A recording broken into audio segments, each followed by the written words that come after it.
receptionist's room, but your staff just told me that there's no record of it. This is ridiculous. How can this be? I came all the way from Manila, and this is what I get? I understand how frustrating it is for you, ma'am. I sincerely apologize for the inconvenience, and let me check your booking details, please, so I can check it in our system. Hold on, let me check. So here, it's right here. See? Paid and confirmed. Thank you so much, ma'am. I understand your frustration, and please allow me to check these details in our system so I could confirm your bookings.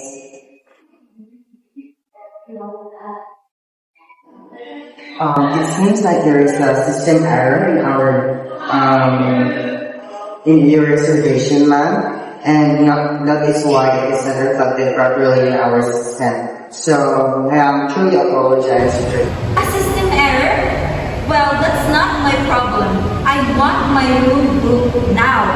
You are absolutely right, Ms. Santos, and you deserve the service that you received. So I'll contact my supervisor for this situation, and please have a seat, okay. Can you please assist our master for a bit, because I am going to call our supervisor. You could bring her to the lunch area.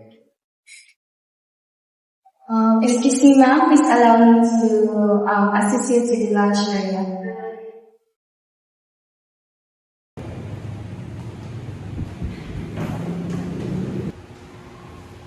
Miss, allow me to bring you some water while we resolve this. We truly apologize for your bill. Here's water, miss.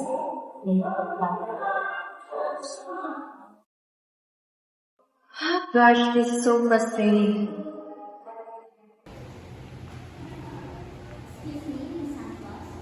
Good afternoon, Ms. Santos. I am Ms. Lopez, your front office supervisor. I understand there's been a mix-up in your reservation, and I sincerely apologize for the error. We value your time and your trust in our hotel.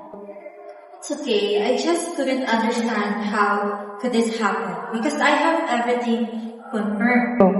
You are right, ma'am. It was our mistake, and we take full responsibility. As an immediate solution, we will upgrade you to our executive room at no extra cost, and will include a complimentary dinner for inconvenience.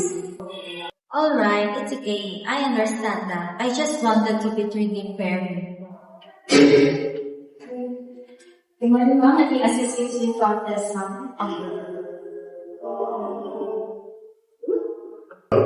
Thank you for your understanding, ma'am. Our team will ensure your stay is as comfortable as possible.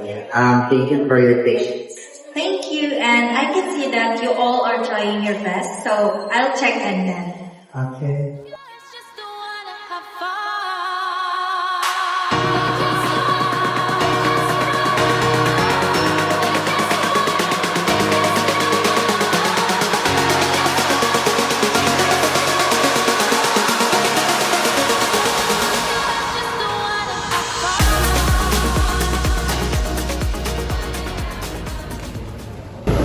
Good job, Alex.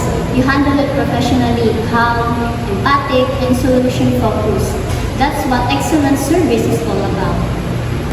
Thank you, ma'am. I learned that patience and empathy would go a long way when it comes to resolving conflicts.